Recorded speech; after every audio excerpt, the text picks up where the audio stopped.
ojos brillantes, son madres, hermanas y fieles caminantes. Sus historias se tejen en la gran narrativa del reino de Dios y su misión siempre está viva. En la lluvia y el sol, en la noche y el día, son heraldas de la gracia con inmensa alegría. Cada página entregada, cada oración ofrecida, es un acto de amor, una vida redimida. Mujeres valientes, de pasos firmes y ligeros. El mundo es más brillante por sus senderos.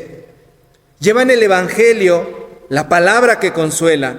Sus vidas son un canto, una eterna estela. Que nunca se olvide su noble andar. Mujeres de fe, con un inmenso andar, de amor y esperanza que a todos alcanza, en la misión divina que nunca descansa. Este es un poema que fue escrito para las mujeres colportoras. ¿Qué cosas son las mujeres colportoras? Las mujeres colportoras son las mujeres gracias a las cuales tenemos evangelio en México y en América Latina.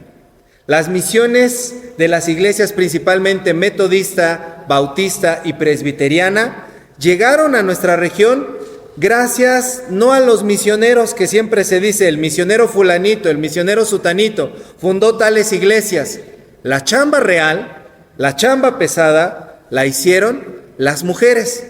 La palabra colportor o colportaje viene del francés colportur, que significa vendedor ambulante, y está dividido en dos: porter a col, que significa llevar en el cuello un estante.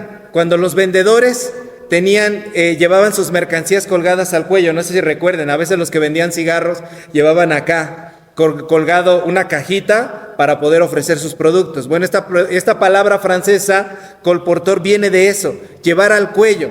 Las mujeres colportoras llevaban esta especie de cintas con cajas en las cuales llevaban folletos, literatura cristiana, Biblias e himnarios. Ellas fueron las encargadas de la misión cristiana dentro de nuestro país. Llegaban y tocaban de puerta en puerta, oraban por los enfermos, atendían las necesidades espirituales de la gente y les ofrecían algún folleto. Y si veían que la familia recibía con buen ánimo ese folleto o esa literatura, o que incluso estaban interesadas en comprar una Biblia, entonces le avisaban a los misioneros, y los misioneros ya con el campo abierto venían y abrían la misión. Pero fueron las mujeres las que hicieron este trabajo. Y a veces no se les reconoce.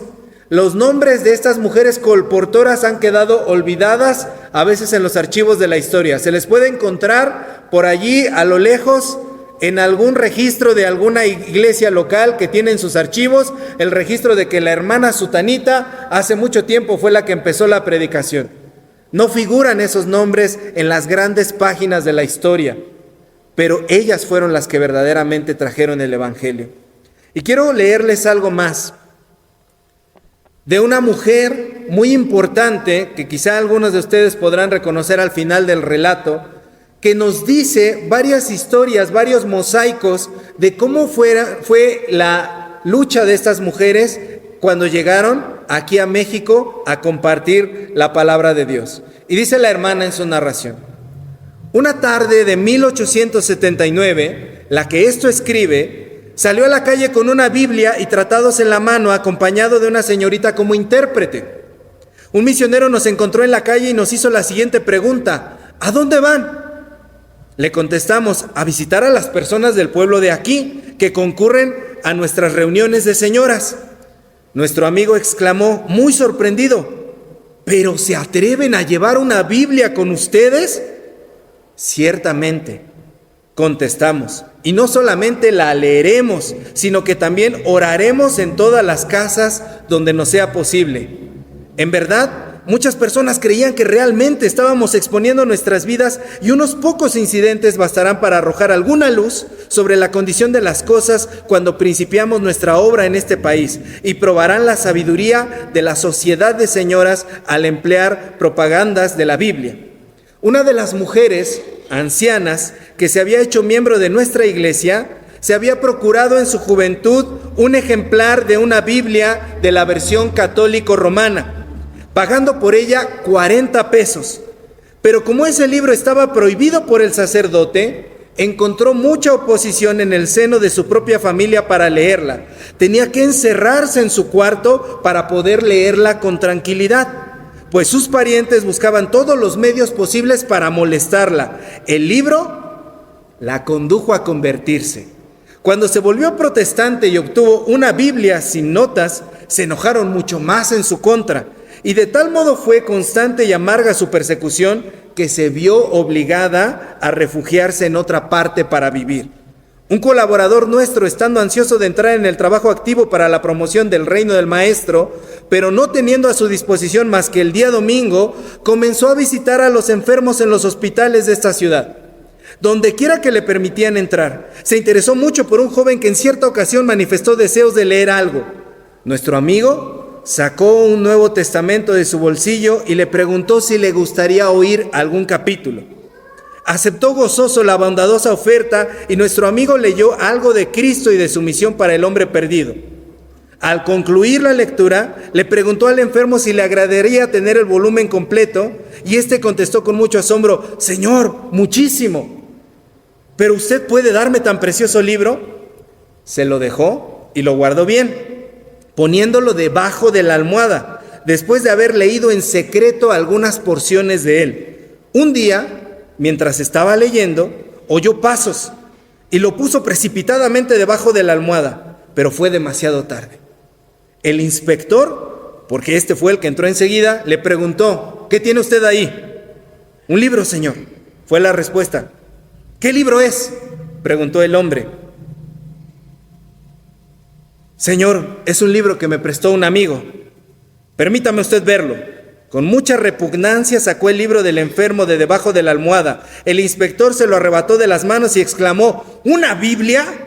¡Un libro protestante!». Y sacando una caja de cerillos de su bolsillo, encendió uno y poniendo el libro sobre la flama, lo detuvo así hasta que se quemaron muchas de sus hojas. Este libro achicharrado, que ahora se encuentra en una de las escuelas del norte, es un testimonio del terrible odio alimentado en este país en contra de la presencia de la palabra de Dios. En cierta ocasión, mientras la que esto escribe visitaba a la presidenta de la sociedad de señoras de esta iglesia y se ocupaba en leer las escrituras, se oyó un golpe en la puerta de entrada, y una de las hijas fue a ver quién era. Volvió muy precipitadamente diciendo muy asustada: «¡Escondan las Biblias! ¡Escondan las Biblias!». La madre dejó la suya a propósito sobre la mesa.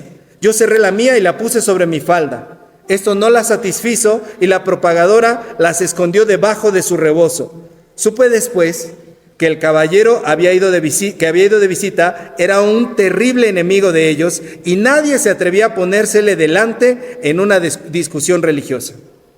En aquellos días, cuando llegaba a descubrirse que algún vecino concurría a las reuniones de la sociedad de señoras o poseía una Biblia, inmediatamente se le avisaba al panadero, al lechero, al carnicero y a todos los demás, y de ese modo se conseguía que todos rehusaran venderle las cosas más necesarias para vivir. Luego llegó la vez cuando se necesitaron planes más grandes y audaces. Había que defender la Biblia. Un sacerdote de Sudamérica llegó al país e inmediatamente comenzó a predicar y distribuir Nuevos Testamentos con notas católico-romanas. Vendió en poco tiempo 3,914 ejemplares. La Alianza Evangélica, que estaba entonces en su infancia, compuesta de predicadores extranjeros y nacionales, decidió tener cultos públicos en diferentes iglesias de la ciudad, tocándole a cada una de ellas una vez por semana, haciendo esto en un periodo de 6 semanas y tomando por tema la Biblia. La segunda reunión se verificó en este mismo templo y hubo como unas 1,000 personas presentes, siendo probablemente la concurrencia más grande que hasta entonces se había congregado en una iglesia protestante de México. El asunto fue la infalibilidad de la Biblia, y nuestro bienaventurado hermano Agustín Palacios, ex sacerdote convertido, mantuvo a la vasta audiencia interesada y encantada por espacio de 2 horas. De ese modo comenzó a obrar la levadura y los resultados han sido gloriosos. ¿Quieren verlos? no tenemos más que decirles. Vean a su alrededor. Año tras año las barreras de la superstición han ido cayendo y las preocupaciones son menos amargas bajo la benigna influencia de las verdades del Evangelio. Cualquier mujer sola que sea valiente puede abrirse camino en las casas de este pueblo sintiéndose completamente segura y libre. Nuestra propagadora en Puebla hace 50 visitas por término de cada mes. Y lee la Biblia y ora y los anima y se da cuenta de las necesidades que tienen. El incidente que sigue procede de esta misma persona. Un anciano que tendrá por lo menos 70 años de edad se convirtió a Cristo. Actualmente es un fiel siervo del Señor y concurre cada domingo al culto andando una gran distancia. Su hija vive en un pueblo de las cercanías. Cuando iba, como era costumbre, a pedirle dinero a su padre para el cura, o sea, por las limosnas y las fiestas religiosas, el padre le decía: no te molestes más, no es necesario. Cristo es mi Señor, yo mismo se lo iré a decir al cura. A pesar de su mucha edad, se fue una vez a pie para decirle al cura que ya había encontrado al verdadero Mesías. En la actualidad, firme en la fe y cabal en su confianza como de niño, espera tranquilamente su llamamiento para irse a otras alturas. Una trabajadora sin miedo en el circuito de Orizaba llevaba sus libros y sus folletos a los lugares del mercado de aquella población y otros circunvecinos. La obra de las propagadoras de la Biblia en Pachuca, de parte de la señora Newman, se ha interrumpido temporalmente por la enfermedad y la muerte de la señorita Hastings, pero pronto comenzará de nuevo. La propagadora de la Biblia de Ayapango ha hecho llegar a centenares de familias folletos y testamentos de todo aquel distrito rural, ayudándole a los niños de la escuela en esta buena obra. La propagadora de la Biblia, que debido a la generosidad de la esposa del obispo Newman, está empleada en esta ciudad para hacer el trabajo especial de visitar las casas de las niñas que asisten a nuestra escuela, ha hecho 557 visitas durante el año y se lamenta de no haber tenido suficiente literatura religiosa para repartir. Esta hermana es la viuda del protomártir del metodismo en México, Epigmenio Monroy, a quien se le halló una noche en el camino por el cual volvía a su casa después de haber celebrado un culto con 14 heridas en el cuerpo, a consecuencia de las cuales murió pocas horas más tarde. Su último aliento exhaló orando por los que lo habían asesinado. Su viuda dedica ahora el tiempo a propagar el evangelio por el cual su marido dio la vida. La propagadora de la Biblia en la Ciudad de México va por donde quiera que gusta con muy poca molestia. Reparte folletos en esta ciudad y en las circunvecinas poblaciones de Tacubaya, Tacuba, Azcapotzalco, Guadalupe y otras. Durante el año ha hecho 601 visitas y ha distribuido 676 ejemplares del Abogado Cristiano Ilustrado, 520 del Cristiano de Madrid y además 6,000 tratados. Ha vendido 24 testamentos, 2 Biblias y 3 himnarios. Cuando consideramos que esta querida hermana tiene más de 60 años de edad y que a veces está completamente enferma, los resultados nos parecerán maravillosos y nos sentimos con deseo de cantar gloria a Dios. Y dice, firma, el 30 de enero de 1899, Sarah A.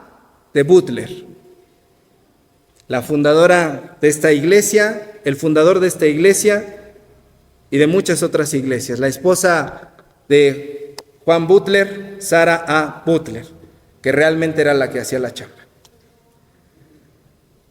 Así nacieron las sociedades misioneras femeniles, con el trabajo de las hermanas de esta naturaleza. Y por eso se llama Sociedad Misionera Femenil. Antes era la Sociedad de Señoras o la Sociedad de mujeres de las iglesias. Hoy en día es la Sociedad Misionera Femenil. Y si no recordamos los orígenes y las raíces de dónde vienen las sociedades misioneras femeniles, a veces perdemos el rumbo de qué es lo que debe hacer una sociedad misionera femenil. Esta hermana Sarah A. de Butler, en estos testimonios que registra, rescata la historia de todas estas hermanas. Y este es un solo capítulo de ese libro que viene lleno de historias de las mujeres colportoras, portadoras de la Biblia, que trajeron el Evangelio a nuestro país. Que al igual que las citas que leemos el día de hoy en Lucas y en Hechos, fueron mujeres que sostuvieron la obra del Evangelio. Quienes están en el discipulado bíblico, hace 8 días vimos que el Evangelio de las mujeres, ¿cuál es? Lucas. Lucas es el Evangelio de las mujeres. Lucas rescata a las mujeres y, como pudimos ver, habla de las mujeres desde un principio en el capítulo 8 y desde el capítulo 1 pone el protagonismo de las mujeres y además continúa en Hechos, que fue escrito también por Lucas, y Hechos también nos narra el protagonismo de las mujeres. Hoy estamos celebrando el aniversario de nuestra Sociedad Misionera Femenil. Y hay muchas hermanas también de otras femeniles que les están viendo y que conocen a la Sociedad Misionera Femenil Noemí de Nextlalpan. Ayer estuve en Peralvillo y las hermanas de Peralvillo se acercaron a mí y me empezaron a preguntar sobre la femenil de aquí de Nextlalpan. Cuando se quedaron en casa de la hermana Maru, me preguntaron por la hermana Guille, por la hermana Daía, todas ellas que han hecho migas con otras hermanas en otras congregaciones y que hoy día a través de las redes sociales también muchas hermanas de otras congregaciones conocen a la Sociedad Misionera Femenil Noemí de aquí de Nextlalpan. Hoy quise compartir con ustedes este testimonio histórico para poder poner en ese punto sobre la I de poder decir el Evangelio se escribe con M de mujer. Es el Evangelio de las mujeres. El Señor encomendó a las mujeres el Evangelio. La primera en portar la buena noticia dentro de sí misma, fue María, la madre de Jesús, que traía la buena noticia dentro de ella. Y Jesús se rodeó de mujeres cuando no se podía hacer eso. Y quienes financiaban el movimiento eran las mujeres. Y aquellos andaban de muy papichulos, ¿no? Por aquí, por allá, mientras las mujeres eran las que ponían el billullo. El Evangelio es gracias a la mujer. La buena noticia tiene rostro de mujer. La buena noticia es también cuando las mujeres siguen compartiendo esa noticia. Entonces, hermanas de la Sociedad Misionera Femenil y de esta iglesia y hermanas, mujeres que están escuchándonos, que sepan que son amadas de Dios y que sepan que esa labor que ustedes realizan es la que nos tiene aquí. Es la que nos ha dado vida, es la que nos ha dado el Evangelio y es la que ha permitido que el día de hoy no solamente podamos celebrar, sino que podamos saber que tenemos un Dios que nos ama y gracias a las mujeres la buena noticia ha llegado a nuestras vidas. Que Dios bendiga a la Sociedad Misionera Femenil, que Dios bendiga a las mujeres de la iglesia, que Dios bendiga a las mujeres de la sociedad. Sigamos enarbolando esa labor que hacen las mujeres dentro de la vida, dentro del Evangelio y dentro de la iglesia. Amén. Pónganse de pie, vamos a orar. Bendito Señor, hoy te damos gracias, Padre. Gracias, Señor, porque a través de la labor, Señor, de las mujeres somos bendecidos, Señor. Gracias porque cada una de ellas, Señor, contra viento y marea, han seguido, Señor, trayendo esa buena noticia, luchando, Señor, porque la iglesia no decaiga, luchando, Señor, porque sus hogares no decaigan, Señor, luchando para que la vida pueda seguir siendo hermosa, para que la vida, Señor, siga siendo digna de ser vivida y para recordarnos el amor que tú nos has dado, Señor. Gracias porque hoy nos has traído buenas noticias. Gracias porque nos recuerdas, Señor, otros tiempos en los cuales las dificultades eran otras y quizá el ambiente era muy adverso. Pero tú, Señor, diste muestra, Padre, a través de la fuerza de las mujeres, de cómo todo eso se podía solventar y sobrevivir. Y hoy, Señor, con nuestras propias pruebas, con nuestros propios retos, con las propias cuestiones pertenecientes a nuestra sociedad, también te agradecemos, Señor, porque las mujeres siguen siendo parte, Señor, esencial y primordial de esta tu iglesia, del reino que tú has decidido construir. Te alabamos y te glorificamos, Señor, y bendecimos sus vidas, y muy en especial de la Sociedad Misionera Femenil de esta iglesia, Señor, que siga creciendo, no solo en lo numérico, Señor, en la labor, en el amor, en la unidad, y hasta donde tú, Señor, lo permitas, en el nombre de Jesús. Amén.